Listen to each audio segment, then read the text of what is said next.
Welcome back to Modern Buddhist Practice. I'm Dr. Jared Jones, and today I'm going to be covering Foundation 4. This is part of a series on training and meditation for modern city-dwelling lay people. Without further ado, let's get into it. So in Foundation 1, we learned how to place our attention somewhere with a great deal of intensity and keep it there for a short period of time, 5 minutes. Very intensive, very energetic, to just try to get the mind to stay in one place. Foundation 2, you were standing for the most part, and you learned how to place your attention and then move it, place your attention and then move it, place your attention and then move it. So this is developing meditative analysis, and it's developing the ability to keep your mind in a meditative state while moving it from place to place. Foundation 3, you learn how to do the same thing while walking in a simple pattern. In this foundation, Foundation 4, we're going to learn how to open the other sense gates, the other sensory fields of experience.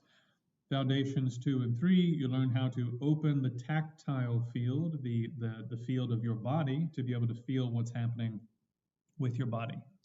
In this, we're going to start looking at vision, sound, smell, and taste. Okay? So, meditative competencies. What are we trying to develop? What cognitive skills are we trying to develop? Here, the new cognitive skill is being able to have a direct, non-conceptual awareness of all the evident components that make up your being. You will also be deepening your concentration and gaining the ability to train in meditation during all ordinary activities. Now, on a number of occasions, I've said you can actually find all of this in the Buddha's teachings. And so, just as an example, I pulled this quote from the Metta Sutta for you to read and enjoy. The Metta Sutta is about systematic training in loving kindness meditation. In other words, what the Christians might call agape, universal love for all beings. Although agape in a Christian context tends to be focused simply on human beings, no matter who they are, metta in a Buddhist context extends to all beings who have any type of awareness, any type of stream of consciousness, which is a bit of a conversation, but any being that can be reborn due to karma and afflictions is a sentient being, according to Buddhism, and metta, loving kindness, is something that you train in over a very long period of time to extend to all sentient beings. Now, when and how do you train in metta? Well, when you're taking metta seriously as a practice and you're training in metta seriously as a practice, you do it when you are standing, walking, sitting, or laying down. And what have we trained in? We trained how to do meditation while sitting. We trained how to do it while standing. We trained how to do it while walking. And laying down is a piece of cake if you can meditate in those other three settings. One of the key points the Buddha says here is, as long as one is alert, right? You can't be half asleep and do these meditations. Meditation is not simply making your mind more calm. It is a mind that's highly alert. Meditation is not simply letting your mind float around and do whatever it wants. Meditation has to involve mindfulness. What is mindfulness? Mindfulness is a term that comes from Pali and Sanskrit. The original term is sati in Pali, smrti in Sanskrit. This word means, in a technical sense, memory, to remember, to recall, or to not forget. Mindfulness does not mean, in any Buddhist context whatsoever, before 1963, I think it is, or 66, something like that. No Buddhist ever used this term to mean unbiased, non-judgmental, moment-by-moment awareness. or non-conceptual moment-by-moment awareness, or awareness in the present moment. That is not at all, from a Buddhist technical standpoint, what mindfulness means. Mindfulness means you don't forget. Okay? And specifically, what are you not forgetting? Because according to the Buddha, there is right mindfulness and there is wrong mindfulness, right? So not every kind of remembering, not every kind of memory is correct memory in terms of training in the Buddhist path. So what are you remembering? You're remembering the instructions for the practice, which is long-term memory. You're recalling something from another time where someone said, hey, here's how you do this practice. And then, maybe this is going to happen. And when that happens, you need to do this other thing. So you have all these antidotes to the problems that are going to come up. And that's all stored in long-term memory. That's one aspect of quote unquote mindfulness. I always translate this term, almost always, as memory or remembrance, because this is the skill of not forgetting. You're not forgetting the long-term information, the instructions for the practice you've received. And then there's also an active memory or working memory component, as they call it in Western psychology, wherein you are actively, from moment to moment, you're in the active act, as one of my Tibetan teachers used to say, of not forgetting what you intended to do. You intended, for example, to keep your mind on the full body with the full tactile sense open. That's what you intended to do. And then you find out, oh no, I've zoomed in on just the hand again. I felt a tingle in my hand, and now my awareness has sort of zoomed in and pooled in that tingling sensation to see what's happening with my hand. That's not the object I intended to keep my mind on. Therefore, I'm no longer in the active act of keeping my mind on the whole body. How did you fall out of the active act of keeping your mind on the whole body? How did that happen? You forgot what you intended to do. So, the second aspect of mindfulness is that you are in the active act of remembering what you intended to do from moment to moment to moment to moment, without forgetting what you intended to do. So, once again, very important, very, very important, whether you're training in metta, right? Whether you're training in loving kindness, or you're training in karuna, universal compassion, or you're training in bodhicitta, the mind of awakening from a Mahayana standpoint, or you're training in, if you're doing Tibetan practice, the lamrim, which is all of the steps and stages of the path to enlightenment. I don't have an exact number, but something like 70% of that work happens before you're a great meditator. Okay, so you do almost all that work with the power of memory, the strength of your active memory and the strength of your long-term memory to remember information that is relevant to what you're doing. This is called sublime abiding here and now. So to have a sublime abiding here and now, to have your mind, sublime abiding, I'm almost positive here is translating the Pali equivalent of the term shamatha, which means calm abiding, which is actually the technical name for meditation, stability meditation in Buddhism. So the Buddha is saying, if you're standing, sitting, walking, sitting, or laying down, as long as your mind is highly alert, and as long as you have resolve in remembering what you intended to do, then that is calm abiding. That is shamatha. That is meditation. So just so you know, I'm not making all of this up. These are the words of the Buddha as best they have been passed down to us. So, opening the sense gates. You have, according to Buddhism, 6 senses. You have 5 external senses: your tactile sense, your visual sense, your auditory sense, your olfactory sense, and your gustatory sense. So those are the five external senses, the ones that interact with the outside world. And then you also have the mental sense, the consciousness sensory power or sensory organ.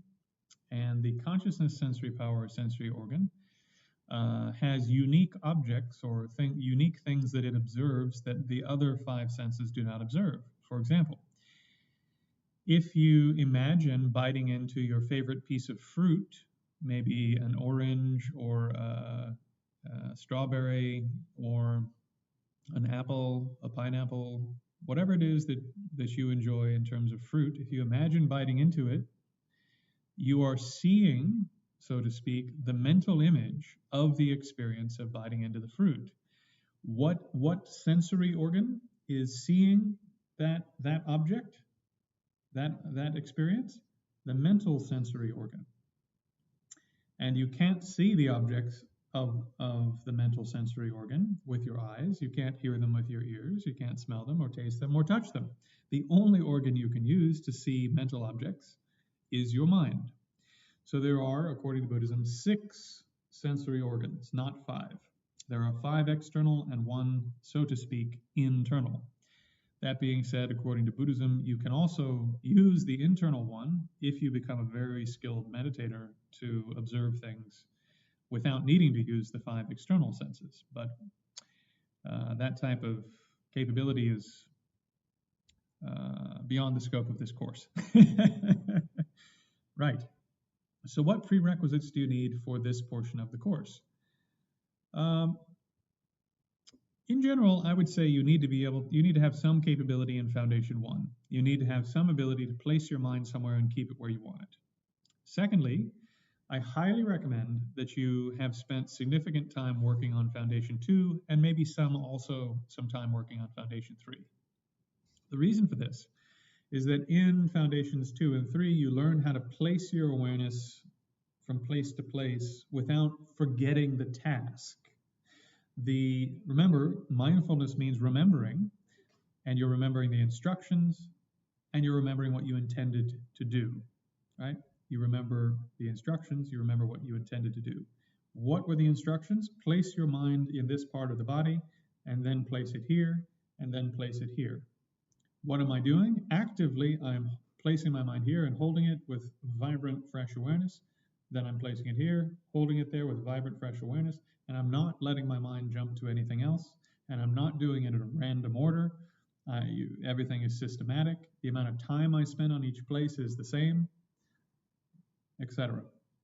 So you have gained this skill to place your awareness where you want it in a sequential manner, which is one of the reasons that I chose to have body scanning meditation as part of Foundation 2. Now you have this cognitive skill of being able to place your awareness somewhere and move it through a series of exercises without losing the task. So, in the next 4 exercises, you're going to do the same thing.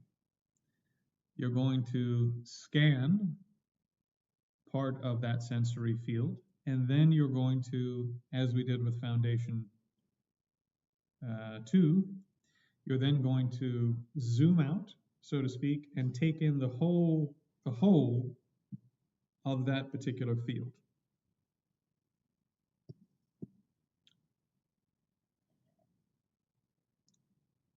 So one of my main teachers taught me a fair amount of this information through what are called Gelug Mahamudra teachings.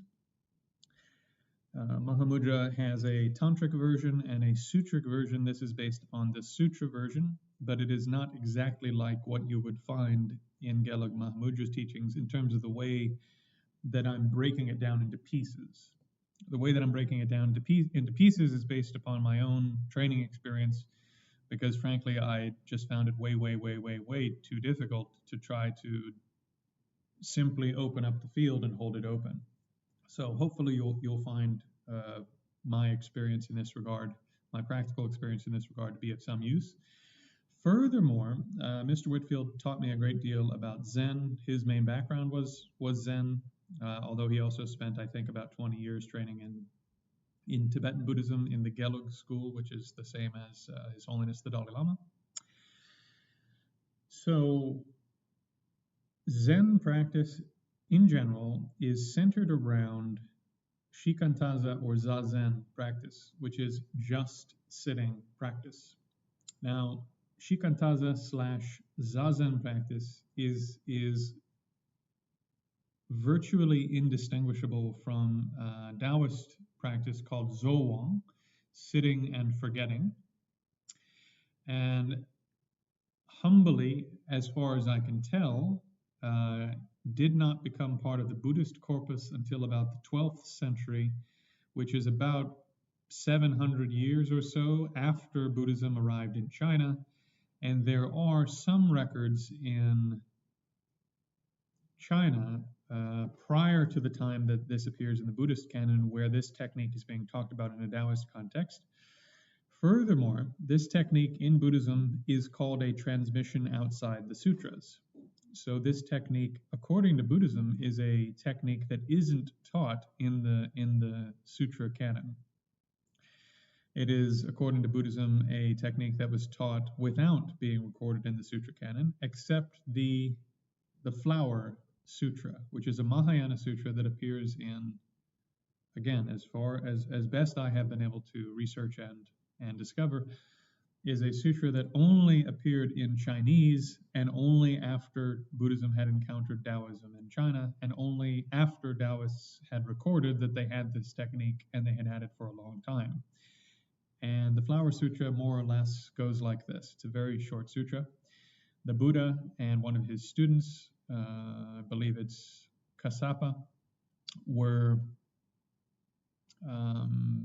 the Buddha was giving a teaching, and they were expecting him to say something, and the Buddha didn't say anything. He picks a flower and holds it up, and Kassapa smiles, and the sutra ends. So the general idea is that the fact of the matter, the fact of reality, the truth of reality is already present. It's already there. And you just need to get your BS out of the way so that you can see how things really are. And Mahakassapa saw that, understood the Buddha's intention when he held up this flower. And that is the only very vague reference to this technique in the Buddhist corpus until all of a sudden it appears kind of everywhere.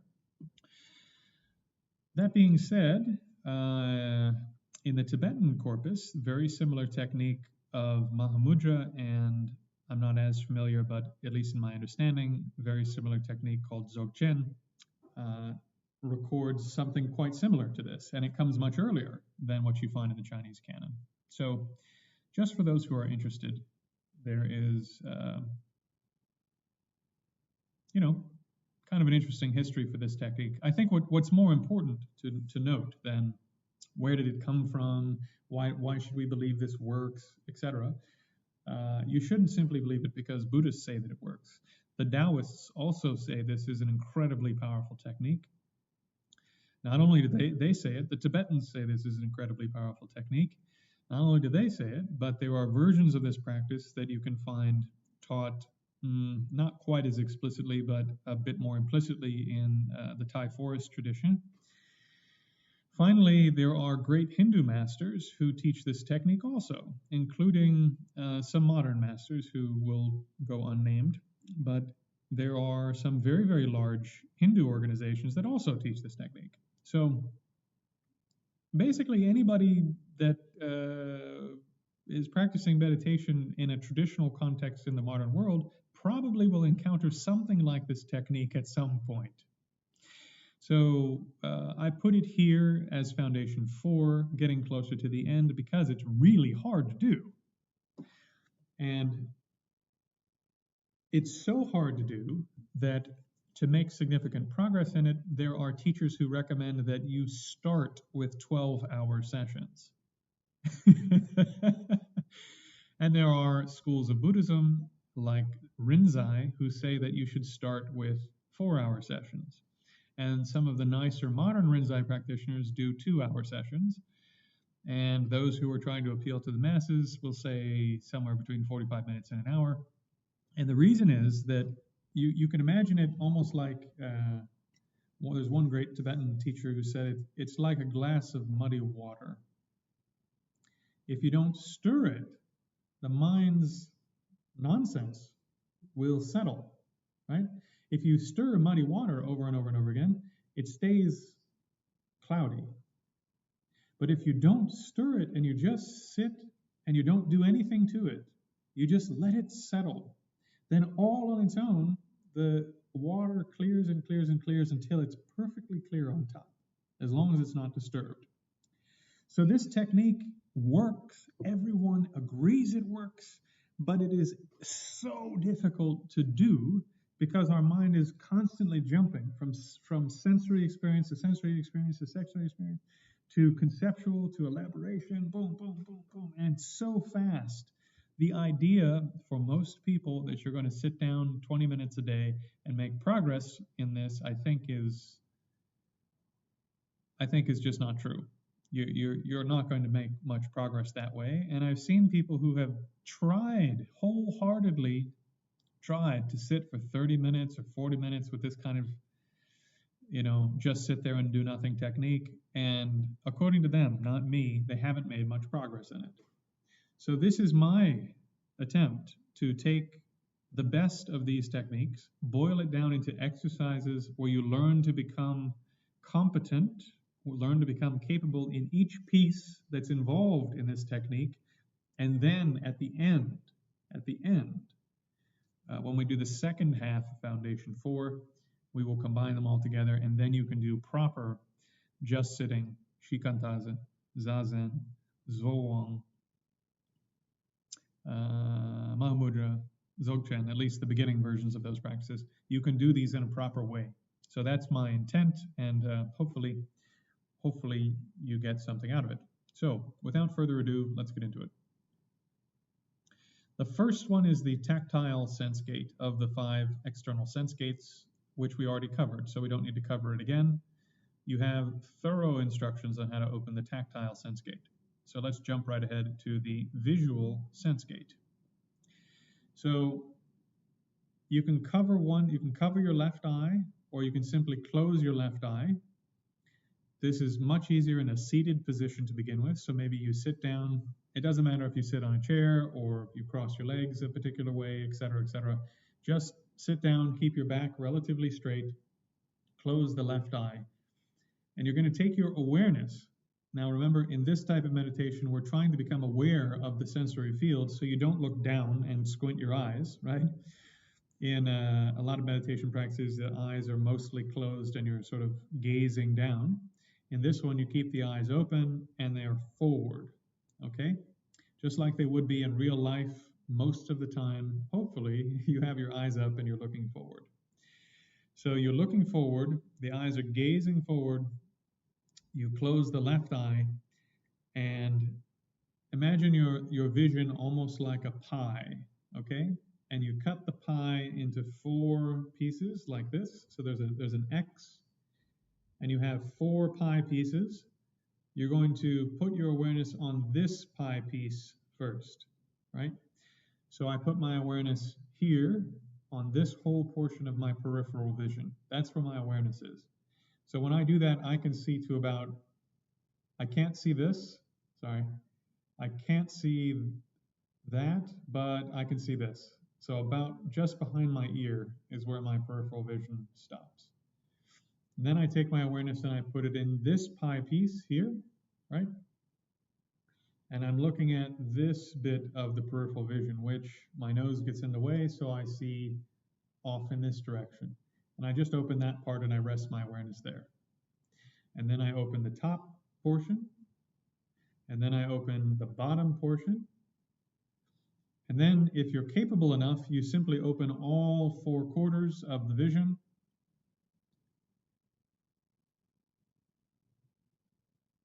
And you hold it open.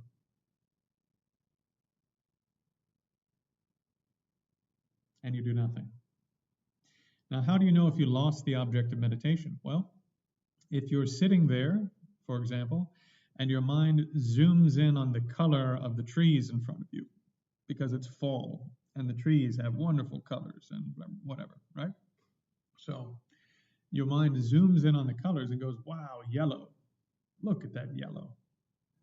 Well, because the object of meditation, what you were actively trying to do was keep the mind's awareness of the visual field completely wide open, since that was the intention of the act, because your mind went like this and zoomed in on one part of the visual field, that means you have lost the object of meditation.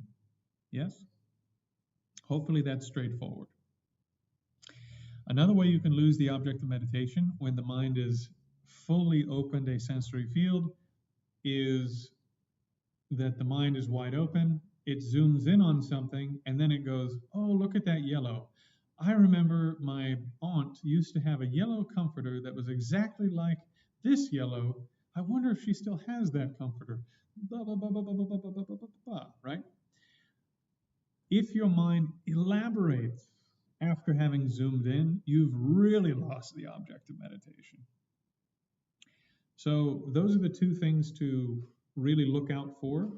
The two things to really look out for are, for example, let's say I open up this part of the visual field, right, the upper quarter, and then my mind sees cars driving here, and my mind is tracking the cars going like this, and there's a big chunk of my awareness that's sort of following the cars instead of mainly holding the upper portion, then I've lost the object of concentration.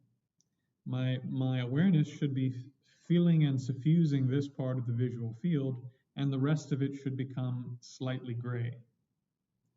And then I let my awareness infuse this part, or whatever order you're doing it in, normally right, left, up, down, then the whole thing.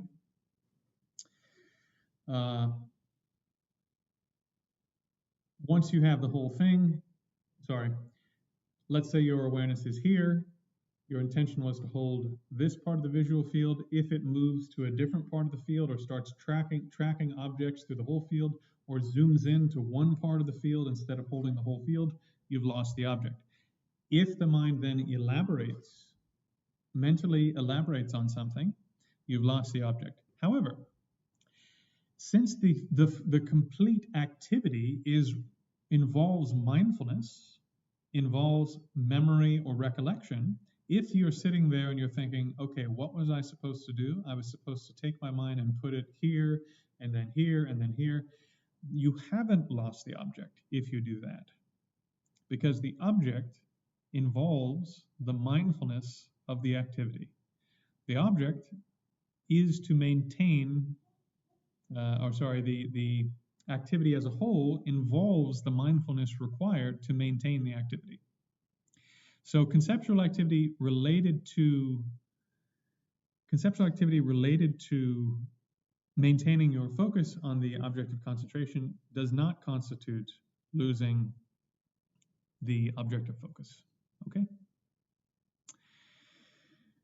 Once you've done the right eye and you can hold the right eye open, then you switch.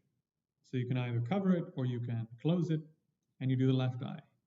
And you start with the furthest right, then left, then up, then down, then you hold the whole thing open. And then the main practice is to sit there holding it open. And then you open both eyes, right, left, up, down.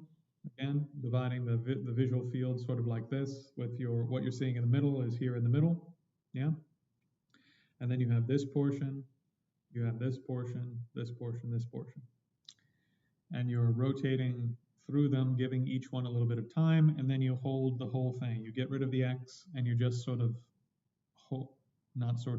you hold the entire visual field open without letting the mind zoom in. Okay? Now, if it's too hard to go from one portion, to then immediately having the whole visual field, then break it into more pieces. You start with the X, and maybe you do this piece, and you try to just get these two pieces to work together. And then you do this piece, and you try to just get those two pieces to work together. And then this one and this one, and then this one and this one. and you just sort of you keep trying to combine pieces until you can get the mind to take in the whole visual field without collapsing into one area or zooming into one area. So as with body meditation, all of these sort of tips and tricks that I gave you in terms of sort of breaking things down and getting your mind into parts of the vision, for example, that you're having trouble with, you just spend more time on those parts. Hopefully that's clear. If not, send me a message. Absolutely critical. You're not visualizing anything. You're not imagining anything. And you're doing your best not to make mental comments on the things that you're seeing and that are occurring. The only exception is that you can use mindfulness, you can use memory or recollection to recall the instructions, and you can use memory or recollection to actively remember what it is you're trying to do in the current moment. That's the exception. Ultimately, the goal of this part of the practice is to be able to open up the whole visual sphere of experience, to simply rest or hold the mind in that experience with a great deal of lucidity, highly awake, highly stable, and then to do nothing. You don't adjust, you don't change anything. That is all.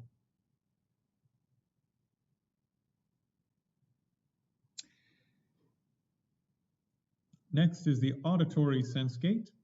And with the auditory sense gate, I have this note listed later, but I'm going to give it to you now.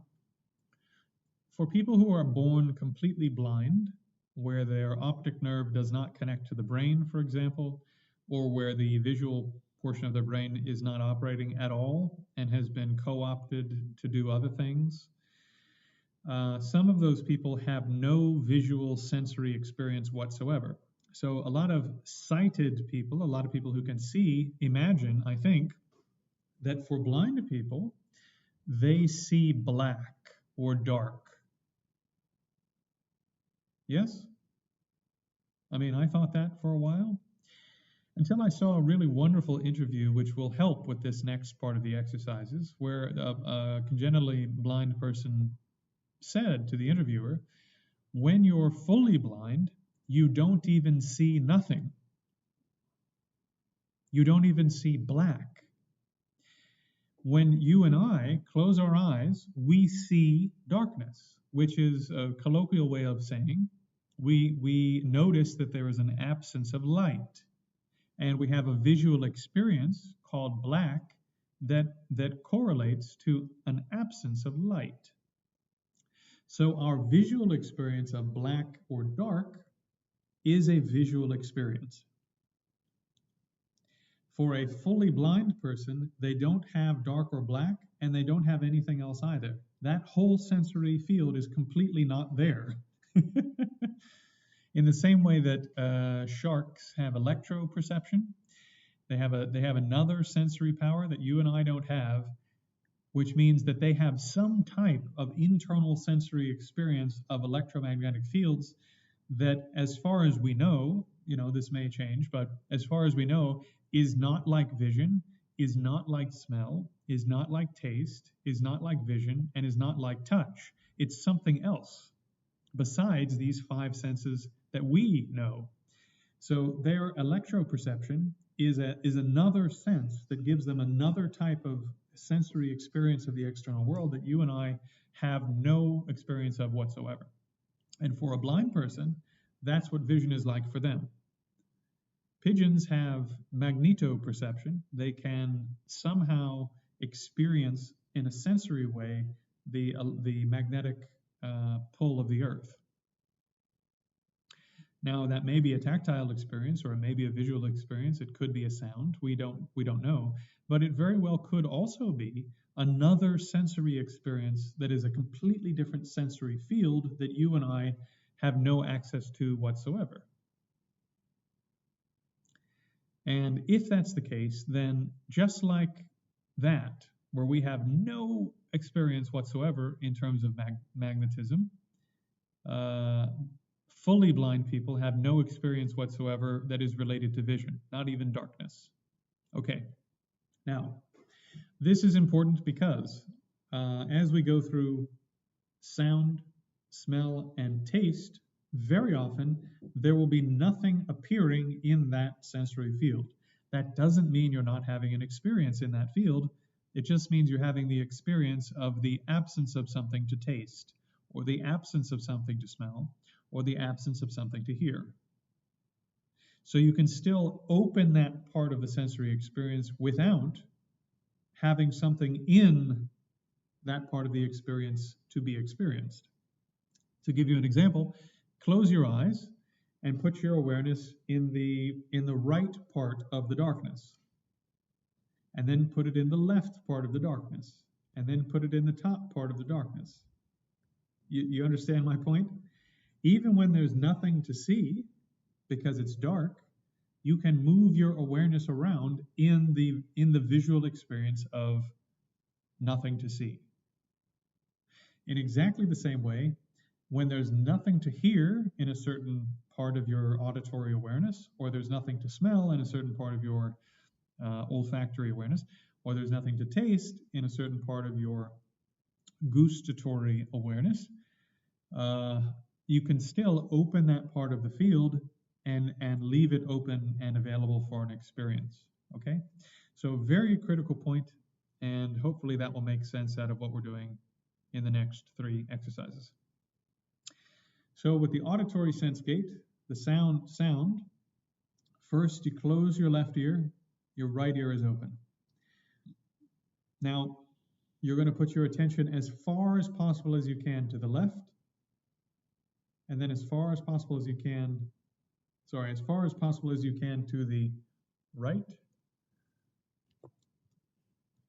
and then as far as possible as you can to the left, as far as possible as you can to the front, to the back, to what is above, to what is below. Six directions: right, left, front, back, up, down. And in this way, you have, so to speak, sort of painted the entire auditory field with your awareness. All right? If you have sort of a geometrical mind and you're trying to figure out what shape the field is, you can imagine it almost like if you were to cut a cube on a bias from each corner, right? And you would end up, like if I lifted the top of the cube out, I would end up with a pyramid, right? And then if I took another pyramid and I put it here, and another one and I put it here, and another one and I put it here, right? And you put the tip of each pyramid together, like this, then you end up with a field that goes like this, a field that goes like this, a field that goes like this, a field that goes like this, etc. So you have this cube in which you have 6 pyramids turned upside down, all facing each other in the middle. Does that make sense? So here's the middle for my right ear, yeah? And there is a cube, or a sphere is probably better, but just for the sake of visualizing, it's easier to think of pyramids, or at least for the sake of understanding it, rather, because we're not visualizing. There is a pyramid shape of awareness that starts at the ear itself and then comes out like this in an upward direction. And then it comes like this and it goes out like this, and it comes like this and it goes out like this, right? So you're trying to open up each part of the auditory field so that even if there's nothing in that part of the field, the awareness is open and ready to hear in any direction. The awareness is open and ready to hear in any direction, even if there's no sound coming from that direction. That is an open auditory field.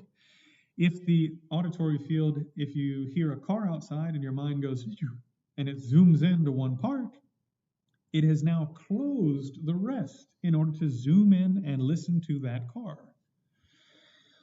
It may have not closed it all the way, but as you know very well, if you turn on the radio and you're driving and you hear a song you really love, and you put on a soundtrack for something that you really like, you can drive all the way home and you have no idea what places you passed, you know, who was on the sidewalk. Everything else just kind of grays out. You don't remember, you know, you're watching a movie and your significant other or your kid comes in and they ask you a question and you have no idea what they said. You're reading a book, no idea what the other person said while you're reading the book. So when your awareness zooms in on something, because you're a limited bandwidth being, the bandwidth of awareness gets taken up. To use another analogy, it's sort of like your awareness is a liquid, and if you pour that liquid over here, there's very little liquid to pour into other places. So what are we doing? We're taking the liquid and we're turning it into a gas, and we're spreading that gas out over the whole area. You've lost the object of meditation if the gas collapses back into a liquid and is pooled in one place. Does that make sense? I hope it does. So what do? You put the attention in the right ear, furthest to the right, furthest to the left, furthest to the front, furthest to the back, furthest up, furthest down, hold it open. Switch to this side, furthest to the right, furthest to the left, furthest to the front, furthest to the back, furthest to the top, furthest to the bottom, hold it open. Both ears, furthest to the right, furthest to the left, furthest to the front, furthest to the back, furthest to the top, furthest to the bottom, hold it open. The main exercise in all these cases is holding the awareness fully open, keeping the awareness in that gas form instead of a liquid form that's pooled in one place. Keeping your awareness on all 6 parts of the inverted pyramids of this cube, rather than zooming in on one part of one of the pyramids. Hopefully one of these analogies will will work for you. Just like the other exercises, when you have opened the auditory field, you will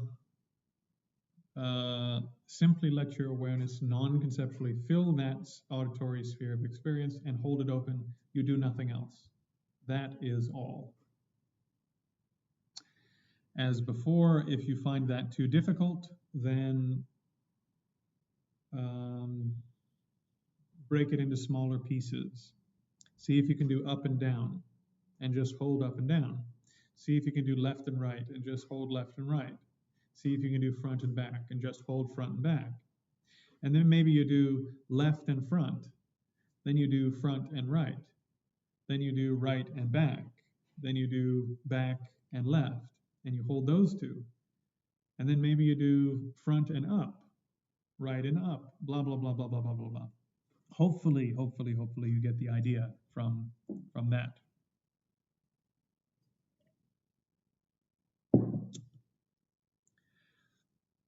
Next is the olfactory sense. That's your smell, olfaction. So you close one nostril. If you find that the nostril is blocked, then you don't need to hold the other nostril. Just try to put your awareness in this side of your smell awareness, okay? And do your best, once again, to try to smell. Smell is more or less kind of occurring in this area, like pretty close to you, in terms of how it's experienced. So try, once again, to just move the awareness through this pattern of right, left, front, back, up, down, and just get the awareness to be as full as possible in terms of what you're smelling. And you can make that sphere as large as you like.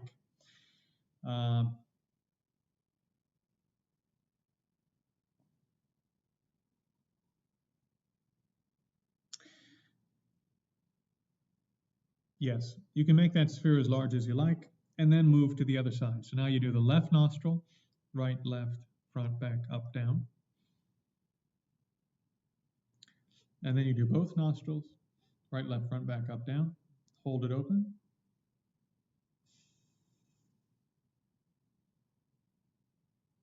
If there's nothing to smell, then just like having your eyes closed and going through the directions with your eyes closed and becoming aware of the darkness, you become aware of the smell darkness, right? The absence of smell in the directions of awareness. You can still open that awareness and have it fully available to smell anything that occurs in any of the directions without the awareness pooling in one part of the sensory experience,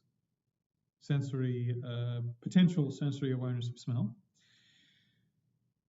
even if there's nothing to smell. Yes?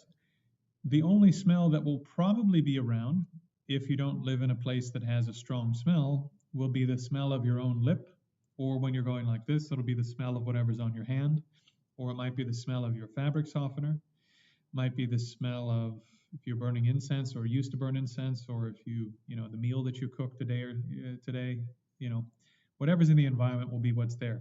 The key point is, once again, you don't want to visualize, you don't want to imagine, you don't want to make mental commentary besides mindfulness, i.e., remembering the instructions and actively remembering what it is you're trying to do. So if you smell last night's dinner, you shouldn't go, oh, I'm smelling last night's dinner. That roast beef was wonderful, right? Because now your awareness has pooled, actually not even on the olfactory, it's pooled on the mental, because you have a mental image of last night's dinner and how delicious it was, and your awareness is now pooling on a mental object. So, as before, let your awareness non-conceptually fill and observe the entire olfactory or smell sphere of experience. You hold it there and you do nothing else. That is all.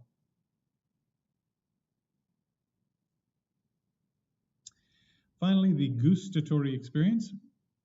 Scientists have recently discovered that your sense of taste is quite complex. We have taste buds all over the place. We have them in our throat, on the epiglottis, the nasal cavity, the upper part of the food pipe, where the food goes down the esophagus, and even in your stomach. So when sometimes when you eat really good food and you go, oh wow, yeah, there is a sense in which your sense of taste actually extends all the way to the stomach. Now, there's basically very little disagreement about this as far as I have studied, but if there's a doctor in the room, maybe they can correct me. But mostly those taste buds are not actively used for taste, but it is interesting nonetheless.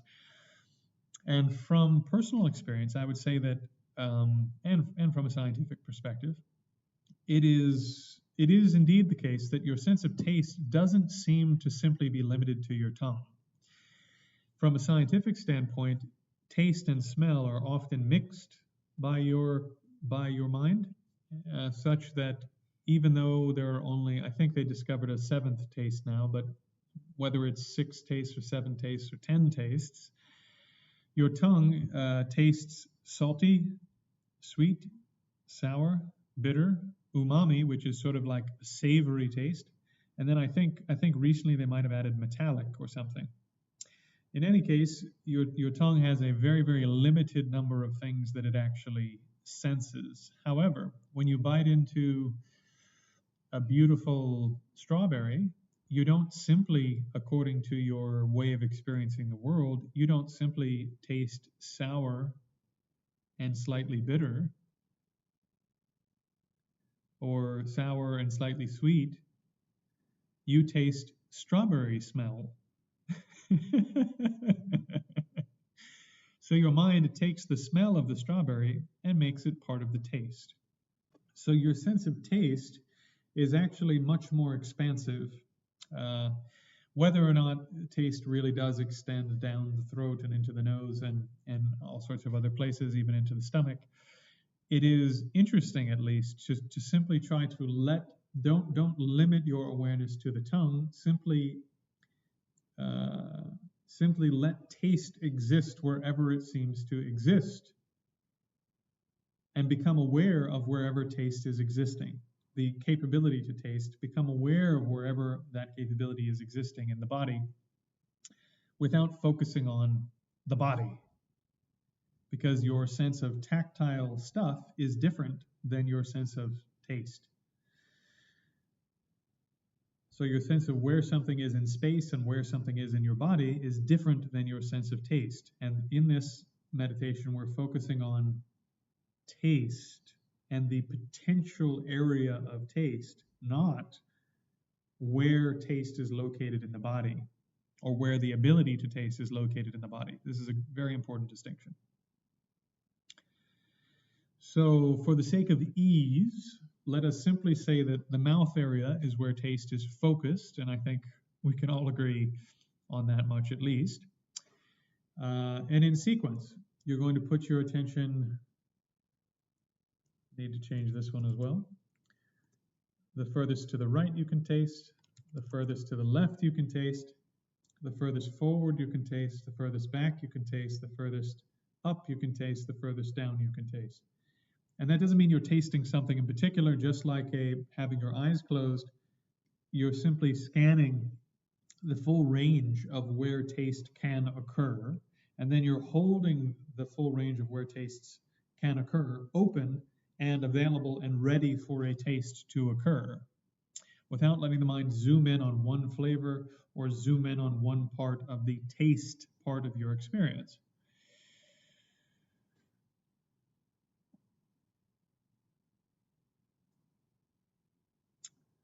So, as before, don't visualize, don't imagine, don't make mental comments that are unrelated to either keeping your mind on the active activity of scanning and then holding the taste open, the potential to taste open, or actively remembering what the instructions.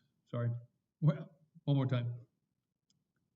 No mental commentary besides commentary related to the active act of holding the mind in what it is you're doing, or recalling the instructions for fixing whatever has gone wrong, or doing what is proper in terms of keeping the exercise going. That's the only type of commentary you should have going on in your mind.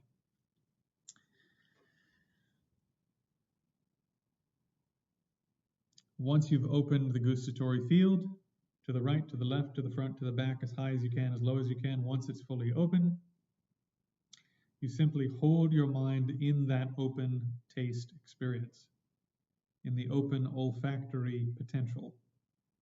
So the entirety of the area of the sphere of taste that could receive a taste, you're simply holding it open in all directions.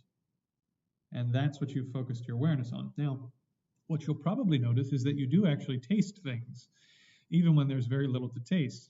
You taste the fluid in your mouth, the saliva, the mucus. If you're a smoker, maybe you taste the smoke from before. If you've had a strongly flavored meal, maybe you taste that. Maybe you burp and you taste something, right? Maybe you're burning incense and you inhale through your mouth and you taste the incense, or maybe you're wearing a strong perfume or cologne and it's coming through the air and you're tasting that. Just hold the mind open, and whatever is occurring there, let it occur. You don't need to do anything with it other than hold the mind open and aware. Finally, I'll say this. So Foundation 4, I'm breaking into two parts because the next part is incredibly difficult. This first part, carry on with doing your tactile, opening the tactile sense gate, opening the awareness of the body. Carry on with Foundation 1 if you're doing that. For these exercises, do them sitting down to begin with. And once we get to the second half of this, we're going to deal with consciousness itself. We're going to deal with becoming aware of the mind itself. That is the sixth of the sense gates. The sixth sense gate is the consciousness sense gate, or the awareness sense gate, the mental sense gate.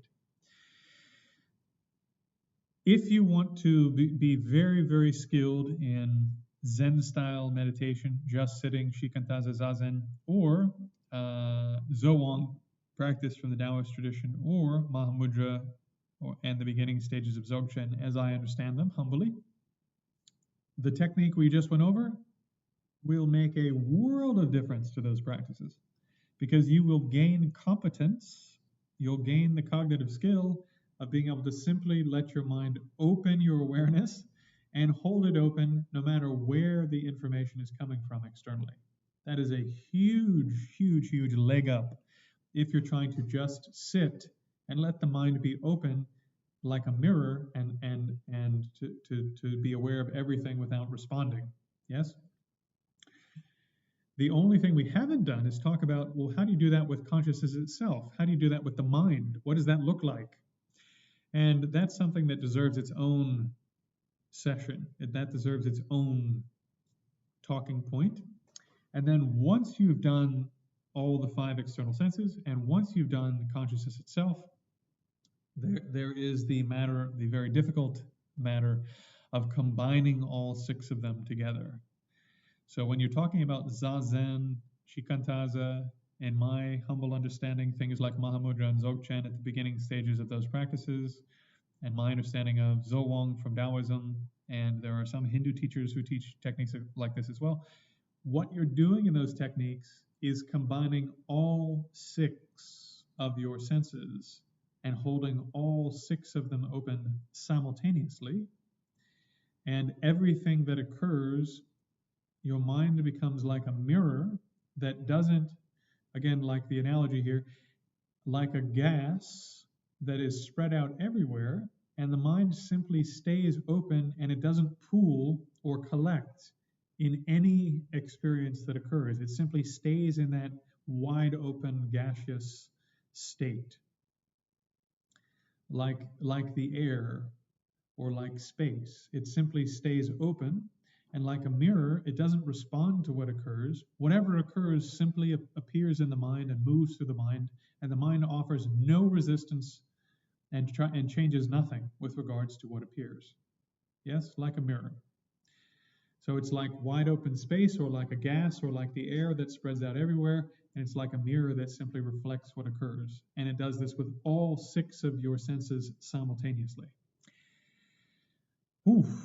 So being able to do that on a Tuesday afternoon for 20 minutes, I think is impossible, if I'm being frank.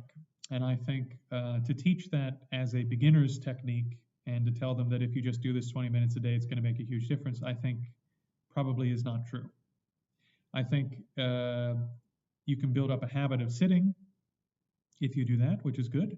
But I don't think in the end that if you relied on that as your main practice and did nothing but that, and you only did 15 or 20 minutes a day, it's not going to make a huge difference.